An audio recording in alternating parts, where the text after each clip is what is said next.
다 함께 사도신경 하심으로 새벽 기도를 시작하겠습니다. 나는 전능하신 아버지 하나님, 천지의 창조주를 믿습니다. 나는 그의 유일하신 아들, 우리 주 예수 그리스도를 믿습니다. 그는 성령으로 잉태되어 동정녀 마리아에게서 나시고 본디오 빌라도에게 고난을 받아 십자가에 못 박혀 죽으시고 장사된 지 사흘 만에 죽은 자 가운데서 다시 살아나셨으며 하늘에 오르시어 전능하신 아버지 하나님 우편에 앉아 계시다가 거기로부터 살아있는 자와 죽은 자를 심판하러 오십니다. 나는 성령을 믿으며 거룩한 공교회와 성도의 교제와 죄를 용서받는 것과 몸의 부활과 영생을 믿습니다. 아멘.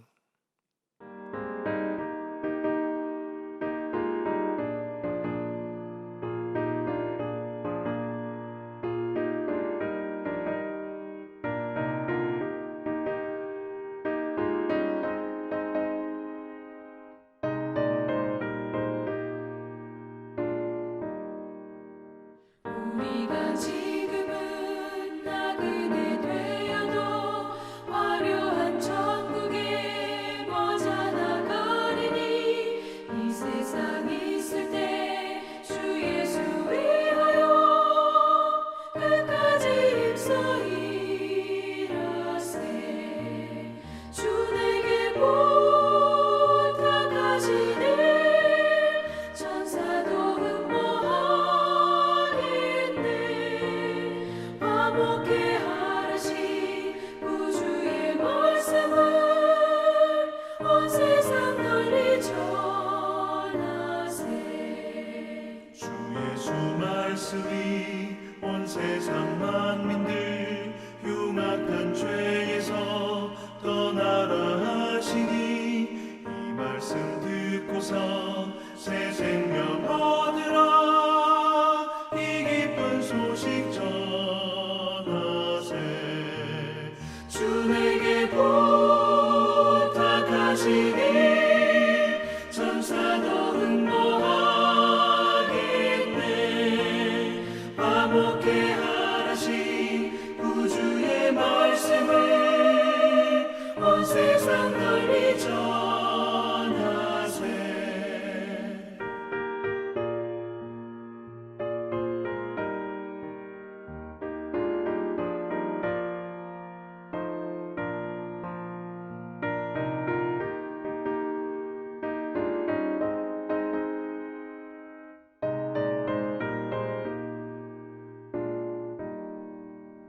영생의 복락과 천국에 갈 길을 만백성 알도록 나가서 전하세. 주 예수 말씀이 이 복음 전하라 우리에게 부탁하셨네.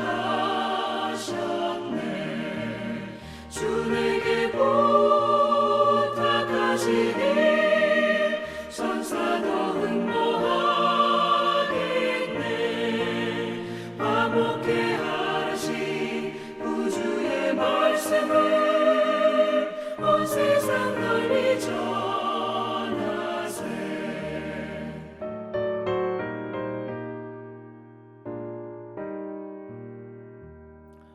오늘 아침 우리에게 주시는 하나님의 말씀은 디모데전서 1장 1절에서 2절 말씀입니다.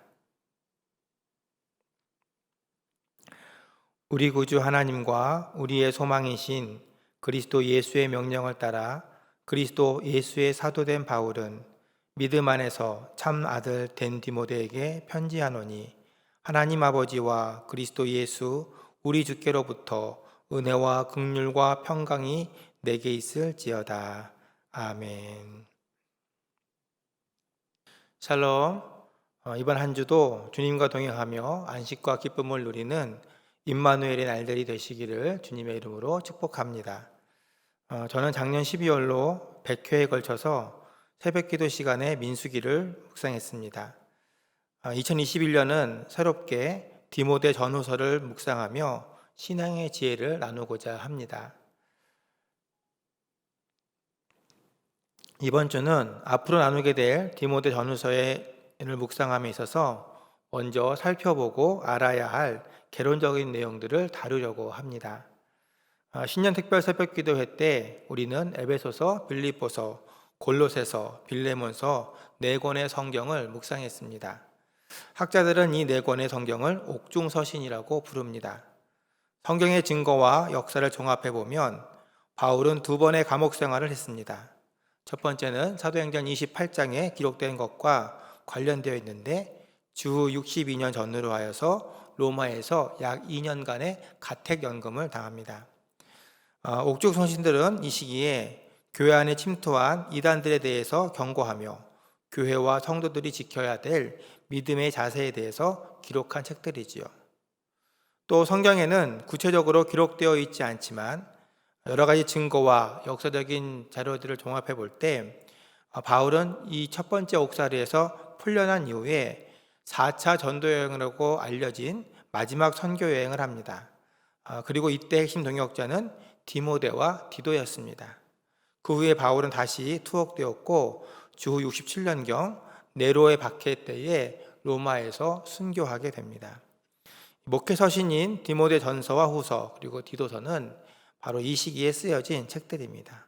그러니까 시기적으로 보면 옥중 서신은 첫 번째 옥살이 했을 때 쓰여진 책들이고 이 목회 서신은 마지막 선교 여행과 두 번째 이제 순교 전에 갇혔던 옥살이에서 그 기간 동안에 쓰여진 책들이라는 것을 알 수 있지요.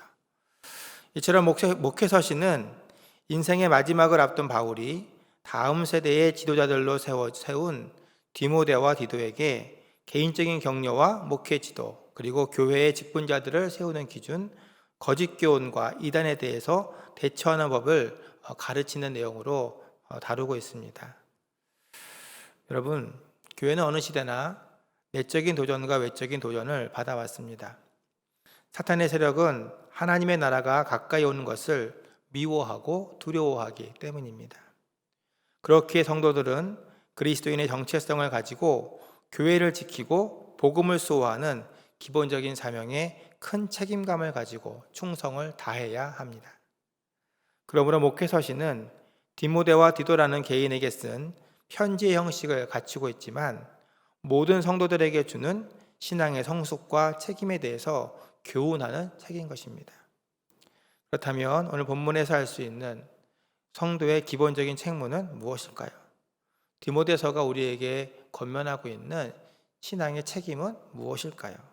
그것은 모든 성도는 사도적 책임을 감당해야 된다라고 하는 것입니다. 1절에서 바울은 자신을 예수 그리스도의 사도라고 소개합니다. 사도가 누구입니까? 성경적으로는 예수님으로부터 복음 전파의 사명을 받고 세상으로 보냄받은 12제자를 사도라고 합니다. 물론 가룟 유다의 자리를 대신한 마띠아와 부활하신 예수님을 만나서 직접 부름받은 바울과 같은 예외적인 경우들도 있습니다. 하지만 사도는 예수님과 공생애를 함께 했거나 예수님의 부활을 목격한 증인들로서 예수님으로부터 직접 복음 전파의 사명을 받은 이들을 사도라고 불렀습니다. 왜냐하면 복음의 핵심은 예수님의 부활 사건에 있었고 그것을 전하는 것에 있었기 때문입니다. 예수 믿는 자들을 박해하기 위해서 다메섹으로 가던 길에 부활하신 예수님을 영접하고 복음의 전도자가 된 바울은 순교하기까지 30여 년의 시간 동안 하루도 멈추지 않고 복음을 증거하는 일에 목숨을 걸었습니다. 그의 삶은 살아있는 동안 먹든지 마시든지 매 순간 하나님의 영광을 위해 충성한 삶이었습니다. 또한 바울은 비천에 처하든 풍부하든지 상관없이 자족하며 복음의 사명을 감당하는 삶을 살았습니다. 감옥에 갇혀서도 찬양했으며 자신을 해치려고 미워한 이들에게도 복음 전하기를 멈추지 않는 열정적인 전도자로 살았습니다. 여러분, 그 능력이 어디서 나왔습니까? 나를 부르시고 구원하시고 세우시고 보내신 예수 그리스도로부터 나왔음을 그는 고백하고 있습니다. 그 예수님이 명령하신 일이기에 목숨 걸고 감당해야 됨을 바울은 죽음을 앞둔 순간에도 멈추지 않고 디모데에게 보내는 편지를 통해서 증거하고 있는 것입니다. 사랑하는 성도 여러분, 구원받은 우리의 삶은 복음을 위해 사는 인생이 되어야 됩니다. 성도는 그리스도 안에서 새로운 피조물로 거듭난 사람들입니다. 그리고 하나님의 백성으로 거듭난 우리에게 주어진 사명은 예수님이 사셨던 삶을 본받는 것입니다. 고린도후서 5장 18절로 19절은 하나님께서 그리스도를 통해 우리를 자기와 화목하게 하셨듯이 화해의 말씀, 곧 복음을 통해 우리로 하여금 세상과 하나님을 화목케 하는 직분을 맡기셨다라고 말씀합니다. 급변하는 시대, 코로나와 같이 예측할 수 없는 환경 속에서도 성도는 바울과 같이 생명이 있는 날 동안 복음을 통해 세상을 변화시키는 사도의 사명을 감당해야 합니다. 복음이 날 살렸듯이 복음을 통해 누군가를 살리는 삶을 살아야 합니다. 그것이 썩어지고 어두워지는 세상에서 영혼의 구주대로 사는 성도의 사명인 줄 믿습니다. 어떻게 이 사명을 감당할 수 있겠습니까? 먼저는 우리 안에 말씀이 주인 되는 삶을 살아야 합니다. 예수님의 삶은 이 땅에 오실 때부터 십자가에 달려 돌아가실 때까지 하나님의 뜻을 이루기 위해 자신을 내어드리는 삶이었습니다. 예수님의 행동 기준은 언제나 하나님의 뜻과 말씀의 성취에 있었습니다. 우리가 복음 전파의 사명을 감당하기 위해서는 내 삶을 통해 이 땅에 하늘의 뜻이 이루어지도록 드리는 삶이 되어야 됩니다. 그 시작은 내 지식과 경험이 아니라 하나님의 말씀이 중심이 되어 이끄는 삶이 되게 하는 데 있습니다. 그래서 날마다 우리가 말씀을 읽고 묵상하고 적용하는 삶을 훈련해야 하는 것입니다. 우리가 전하는 것은 하나님의 말씀이고 하나님의 뜻입니다. 복음의 사명을 감당하기를 원하십니까? 말씀을 먹는 매일의 삶이 되시기를 바랍니다. 말씀이 삶의 기준이 되도록 여러분의 삶을 훈련시키시기 바랍니다. 말씀의 능력이 나타나도록 묵상하며 믿음으로 확신에 거하시기 바랍니다. 두 번째, 복음 전파의 사도적 사명을 감당하기 위해서는 그리스도의 성품을 닮아가야 된다고 하는 것입니다. 유기성 목사님의 책 십자가에서 살아난 가정에는 이런 간증이 실려 있습니다. 목사님이 참 좋아했던 선배 목사님이 계셨는데 50대 초반에 병으로 일찍 하나님의 부르심을 받게 되었습니다. 이 목사님이 죽음을 앞두고 갈라디아 5장 22절에 나오는 성령의 9가지 열매에 관한 말씀으로 자신의 인생을 돌아보았습니다. 그랬더니 목사로 살아왔지만 9가지 성령의 열매 중에 어느 한 가지도 하나님 앞에 가서 이 한 가지는 잘했다 할 만한 것이 없더래요. 열심히 목회했는데 왜 그렇게 되었을까를 묵상해 보니 그 이유를 요한복음 15장 4절과 5절에서 찾게 되었답니다. 요한복음 15장은 포도나무의 비유입니다. 이 비유는 성도가 하나님의 능력을 나타내고 뜻을 이루기 위해서는 온전히 하나님과 함께 되는 삶, 하나님과 하나 되는 삶을 살아야 됨을 말씀하고 있습니다. 여러분, 우리가 말씀의 지식이 뛰어나고 사람을 감복하게 할 만한 언변이 있어도 내 안에 그리스도의 성품이 없으면 주님이 세상을 품으셨던 사랑으로 하는 것이 아니면 울리는 꽹과리와 아무것도 아닌 공허한 외침이 될 뿐입니다. 그러므로 복음을 전하는 우리는 먼저 예수님께 더 가까워지고 우리의 말과 행동에 그리스도의 성품이 변하도록 훈련해야 합니다. 복음의 능력이 그리스도의 사랑에서 나왔듯이 우리가 전하는 복음의 능력도 내 안에 계신 예수님의 사랑에서 나타남을 기억하시기 바랍니다. 복음 전파의 사도적 사명을 감당하기 위해서 우리가 힘써야 될 세 번째는 삶의 목표를 분명히 하는 것, 다른 말로 믿음을 지키는 것에 있습니다. 여러분의 인생 목표는 무엇입니까? 자식에게 유산을 남겨주는 것입니까? 그런 사람은 한 푼이라도 더 남겨주기 위해서 열심히 벌고 열심히 아낄 것입니다. 혹은 세상이 우러러 볼 만한 성공한 사람 되는 것을 꿈꾸십니까? 그렇다면 공부를 하던 일을 하던 나로 인해 다른 사람의 삶이 어떻게 되든지 지위와 명예의 높은 자리에 이르기 위해서 수단과 방법을 가리지 않을 것입니다. 그러나 거듭난 성도의 삶의 목표는 그런 것이 아닙니다. 성도의 삶은 믿음을 지키는 것에 있습니다. 여러분, 믿음이 무엇입니까? 하나님을 신뢰하고 그가 이루신 일과 예수님이 구세주요, 성령이 천국에 이르도록 나를 도우심을 확신하고 주님께 내 삶을 의지하는 것이 믿음입니다. 디모데전서 1장 20절에는 후메네오와 알렉산더, 또 디모데후서 4장 10절에는 데마라는 사람의 이름이 나옵니다. 이들은 한때 교회의 일꾼이었으나 세상을 사랑하여 믿음을 저버리고 사탄의 종로를 타는 생활로 돌아간 이들입니다. 왜 이들의 인생이 실패하게 되었을까요? 끝까지 믿음을 지키지 못했기 때문입니다. 반면에 바울은 죽음을 앞두고 쓴 마지막 서신인 디모데후서 4장 7절로 8절에서 이렇게 말합니다. 나는 선한 싸움을 싸우고 나의 달려갈 길을 마치고 믿음을 지켰으니 이제 후로는 나를 위하여 의의 면류관이 예비되었으므로 주 곧 의로우신 재판장이 그날에 내게 주실 것이며 내게만 아니라 주의 나타나심을 사모하는 모든 자에게도니라.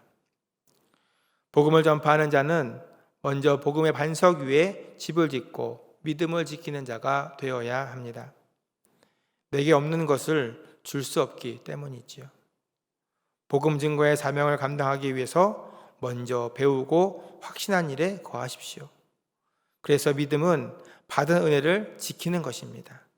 그리고 내 안에 믿음의 불씨가 살아있는 사람이 복음의 생명을 온전히 나누어 줄 수 있습니다.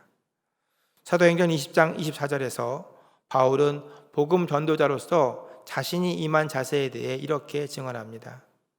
내가 달려갈 길과 주 예수께 받은 사명, 곧 하나님의 은혜의 복음을 증언하는 일을 마치려 하면은 나의 생명조차 조금도 귀한 것으로 여기지 아니하노라. 원하기는 저와 여러분의 삶은 주님 앞에 서는 날, 이 땅에서의 복음 증거와 사랑의 결과로 얻은 영혼 구원의 열매를 풍성히 드릴 수 있기를 바랍니다. 그래서 마지막 날에 칭찬받는 천국 백성 되시기를 주님의 이름으로 축원합니다. 기도하겠습니다. 참 좋으신 하나님 아버지, 감사합니다. 오늘 아침도 저희를 깨워주시고 하나님의 말씀으로 양식을 삼아 세상 가운데서 살아갈 수 있는 힘을 공급해 주시니 감사합니다. 오늘 말씀과 같이 성도는 주께 받은 은혜를 나누어주는 인생이 되어야 됨을 믿습니다. 복음을 증거하고 사랑을 실천하며 예수의 부활과 그 생명의 능력을 아직도 믿지 않고 죽어가는 영혼들에게 온전히 전해줄 수 있는 하나님의 일꾼 될 수 있도록 도와주옵소서. 말씀이 주인되고 말씀이 이끌며 말씀이 능력되는 삶, 말씀이 우리의 성품이 되고 말씀이 우리의 자랑이 되는 하나님의 사람이 될 수 있도록 오늘 하루도 함께하여 주시옵소서. 예수님의 이름으로 기도드립니다. 아멘.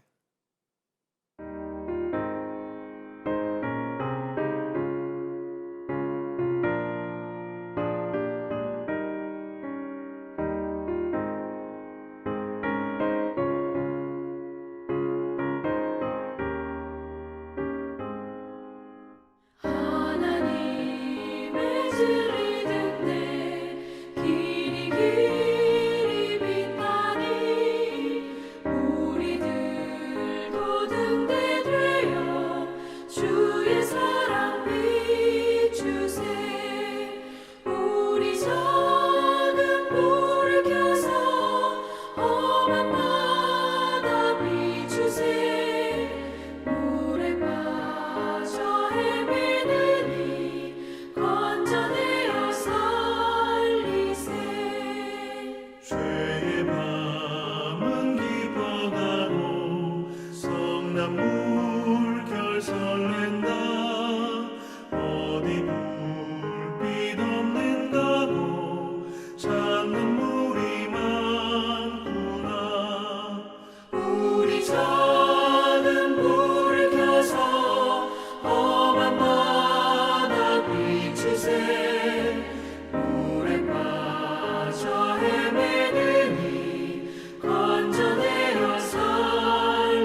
오늘도 주님과 승리하시기를 바랍니다.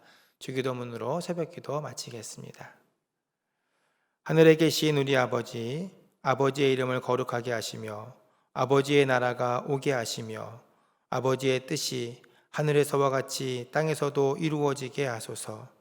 오늘 우리에게 일용할 양식을 주시고 우리가 우리에게 잘못한 사람을 용서하여 준 것 같이 우리 죄를 용서하여 주시고 우리를 시험에 빠지지 않게 하시고 악에서 구하소서. 나라와 권능과 영광이 영원히 아버지의 것입니다. 아멘.